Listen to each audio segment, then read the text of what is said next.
আজ বৃহস্পতিবার আর ঘড়ির কাঁটায় বাজে এখন প্রায় 6টা। আর আমি উঠে চলে এসেছি বাসি কাজগুলো সেরে ফেলতে। বুধবার রাত থেকেই একটা টেনশন থাকে যে কাল লক্ষ্মীবার, যদি সবটা আমি টাইমে না করে উঠতে পারি, ঘুম থেকে লেট হয়ে যায় উঠতে, কোনোভাবে যদি অ্যালার্মটা আমি অফ করে দিই আর চোখটা লেগে যায় তাহলে কি হবে, সবটাই যেন এলোমেলো হয়ে যাবে, কিছুই আমি কমপ্লিট করে উঠতে পারবো না বেলা 11টার আগে, কারণ তারপর আমাকে পড়াতে চলে যেতে হয়। এই একটা টেনশন ভয় চলতেই থাকে। তো তোমাদের এরকম কার কার মনে হয় আমাকে কমেন্টে জানিও।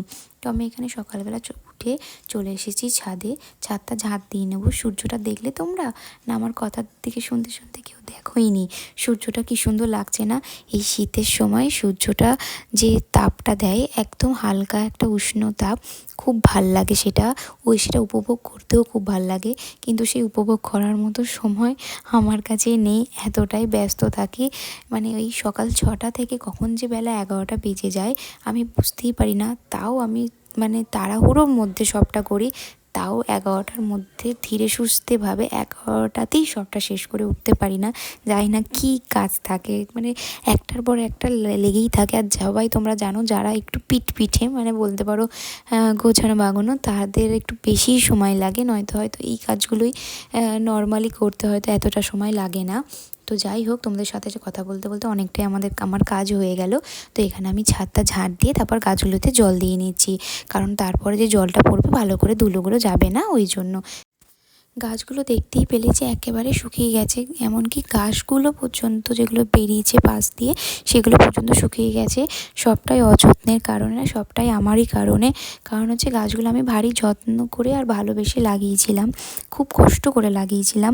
কারণ ওই গাছগুলো না 4তলায় ছিল না, ছিল 3তলায়। 3তলা থেকে বাড়ি টবগুলো 4তলায় তুলে সেগুলো সুন্দর করে সাজিয়েছিলাম। হ্যাঁ, ও আমাকে সাহায্য করেছিল অনেকটাই, কিন্তু তারপর একা হাতে এগুলো সবটা করার পর এখন যখন গাছগুলো এরকম অবস্থা না, মনটা খুব খারাপ হচ্ছে। কারণ বিগত 1-1.5 মাস মানে ধরো সেই বর্ষা যে খুব হচ্ছিলো, তারপর থেকে আমি গাছগুলো একেবারে জল দিতে পারিনি। তো গাছগুলো জল না দেওয়ার জন্য এরকম হয়ে গেছে। আগে সময় করে আমি বা ও দুজনকার মধ্যে কেউ না কেউ জল দিতাম, কিন্তু এখন আমি সবটা করে এইগুলো গাছগুলো জল দিয়ে একদম উঠতে পারিনি, আর ও তার মধ্যে কাজের ব্যস্ততায় দিতে পারিনি।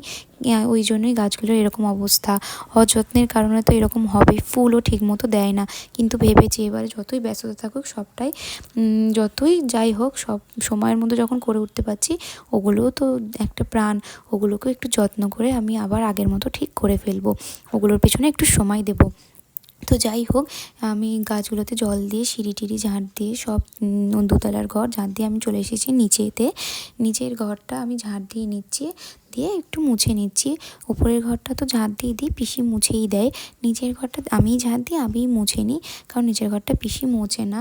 আর ওই যে না মুছলেও চলে, কারণ নিচের ঘরে আমাদের কেউ থাকে না। কিন্তু ওই যে মোছার পর যে একটা মানে যে ক্লিন যে ব্যাপারটা, মনে হয় যেন একদম পরিষ্কার পরিচ্ছন্ন, ওইটা ভালো লাগে। যারা এরকম তাদেরকে একটু খাটতে তো হয়, কী করব বলো। তো ওই নিচের ঘরটা আমার মুছতেও খুব ভালো লাগে, কষ্ট তো হয় কিন্তু মুছতেও খুব ভালো লাগে, কারণ ওই যে লাল শান, তার মধ্যে ওইভাবে মুছলে যে একটা একদম স্বচ্ছ চকচক আর পরিষ্কার লাগে ওইটা।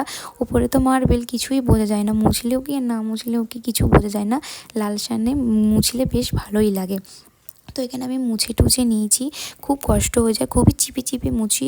কারণ ঘরে ওই যে নিচের ঘরটা বলছিলাম না ফাঁকা, কদিন পর হয়তো ভাড়া দেওয়া হবে, তো ওই জন্যই আর কি সবটা ফাঁকা করা হয়েছে। আগে ফাঁকা ছিল না, জিনিসপত্র থাকতো, তো ভাড়া দেওয়ার জন্য তো আমি যতটা পারি পরিষ্কার করে রাখতে পারি, যারাও আসবে তারা যেন সবটা পরিষ্কার পরিচ্ছন্নভাবেই পায়।